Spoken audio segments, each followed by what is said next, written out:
এটি ইচ্ছাকৃতভাবে নিজের মাথায় আঘাত করে চিৎকার করে পড়ে যায়। তারপর সোনিয়া বলে, ওই দেখো সিসি ক্যামেরা, ওটাতে সব ভিডিও রেকর্ড হচ্ছে, তারপরে তুমি এরকম করছো কেন? সে মেয়েটিকে পড়ে থাকতে দেখে সে সোনিয়ার দিকে তাকায় এবং মেয়েটিকে উঠিয়ে নেয় এবং সোনিয়াকে ধাক্কা মেরে বলে, খুব খারাপ মেয়ে। তারপর সোনিয়া যখন পড়ে যায়, আঘাত লাগে এবং তার মাথার রক্ত বের হয়। মেয়েটা বলে যে আমাকেও মারতে চেয়েছিল। তারপর শুভ বলে যে মেয়েটা শুধু মানুষকে আঘাত করতে পারে, আর কোনো কিছু করতে পারে না। আঘাত করার আগে তার প্রমাণটা বের করতে হয়। এই কথা বলে সোনিয়া যখনই যেতে লাগে তখনই শুভ তার হাত চেপে ধরে আর বলে যে এখানকার প্রমাণ করার কি আছে। তারপর যে সোনিয়া বলে যে আমি সবকিছু বলবো না, তুমি কিছু বলবে। তারপর ওই মেয়েটি বলে যে সবকিছু সিসিটিভিতে রেকর্ড হয়ে আছে। তারপর মেয়েটি শুভকে সরিয়ে দিয়ে ওখান থেকে চলে যায়। সোনিয়া যখন হাত ধুচ্ছিল তখন একটি খারাপ ছেলে এসে তার সাথে খারাপ বিহেভ করে। সোনিয়া শুভকে দেখে তাকে দেখানোর জন্য তার সাথে ভালোবাসার অভিনয় করে। তারপর বলে যে চলো আমরা এখান থেকে যাই। তারপর শুভ সোনিয়ার হাত ধরে। শুভ সোনিয়ার সাথে কি করলো তা দেখার আগে আপনারা যদি এই বৃদ্ধ বাবাকে ভালোবাসেন তাহলে ভিডিওতে একটি লাইক দিয়ে চ্যানেলটি সাবস্ক্রাইব করুন। ওরা দুইজন যাওয়ার পরে শুভর ফোন আসলে শুভ আগের ঘটনাগুলো মনে করতে থাকার। বন্ধুরা, আমি হলাম এনি, আর সবার মাথার উপরে এটা কিসের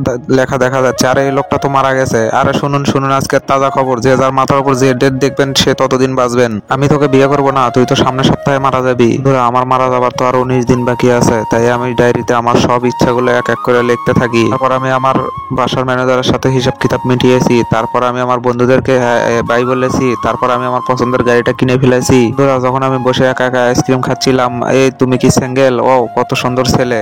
আরে ও যদি আমার বয়ফ্রেন্ড হতো, কিন্তু আমার তো আর মাত্র 10 দিন বাকি আছে। ওকে আমি রিজেক্ট করে দিই, ওখান থেকে উঠে চলে যাই। তারপরেও হাসান আমার পিছু ছাড়ে না।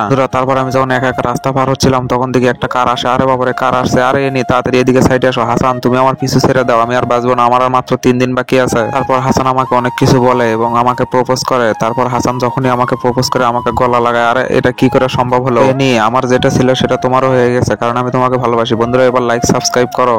আমার বান্ধবীর ঘরের সোফাটা কত নরম, দেখতেও কত সুন্দর। ওয়াও, কত সুন্দর। আও, আর আমি ভুল করে ওর উপর বসে পড়েছি। আমার কোনো দোষ ছিল না। আও, এটা কি করে হলো তোমার? তুমি তো নখ কেটে ফেলেছো। দাও, আমাকে দাও, আমি ভালো করে ব্যান্ডেজ করে দিচ্ছি। দাও, আমাকে দাও। থ্যাংক ইউ আরিয়ান, আমার ভাই। তুমি ওকে আরিয়ান ভাইয়া বলে ডাকতে পারো। থ্যাংক ইউ আরিয়ান ভাইয়া। আরে ও আমার সৎ বোন, তুমি আমাকে আরিয়ান বলেই ডাকতে পারো, অসুবিধা নাই। ওর কোনো গার্লফ্রেন্ড আছে। খুশি, আমি চলে যাচ্ছি। আর এই ময়লাগুলো আমি বাইরে ফেলে দেবো না, এই ময়লাগুলো আমি ফেলে দেবো। আমিও বাইরের দিকেই যাচ্ছি। হ্যাঁ, দরজা খোলো, আমি আরিয়ান। আরে খুশি, তোমার ভাই আমার বাসায় কেন এসেছে? আরে তুমি অনেকদিন হলো অসুখে পড়ে আসো, তাই বললাম আমার ভাইকে তোমার সাথে দেখা করে আসার জন্য। তানিয়া, তুমি অসুস্থ, এই নাও সর্দি, কাশি, জ্বর এবং সবকিছুর ওষুধ এখানে আছে। আর আমার কাছে আর কত লুকাবে তুমি? মানে আমি কিছু বুঝলাম না। আরে ওই দিন আমি সব শুনে নিয়েছি যে তুমি আমাকে ভালোবাসো অনেক। এই নাও, এটা তোমার জন্য। জানি না তোমার পছন্দ হবে কিনা। ও, এটা তো অনেক। রাহুল ফুলের তোরানে হাঁটু গেড়ে বসতে এরা সবাই চলে আসে এবং সাথীকে বলে যে দেখ সাথী, রাহুল কাকে জানি তোকে ছেলে প্রপোজ করছে। সাথী মন খারাপ করে তার আগে কাটানোর সময়গুলো মনে করতে থাকে। এই দেখ, আমি না একটা ছেলের প্রতি ক্রাশ খেয়ে গেছি। বান্ধবীরা বলে দেখি ছেলেটার ছবিটা। তারপর সাথী তার রাহুলের ছবিটা বের করে দেখায়। রাহুল একটি দোকান থেকে একটি প্রোডাক্ট কেনে, কিন্তু তার কাছে কোনো টাকা না থাকায় সে প্রোডাক্টটি ফেরত দিয়ে যাচ্ছিল।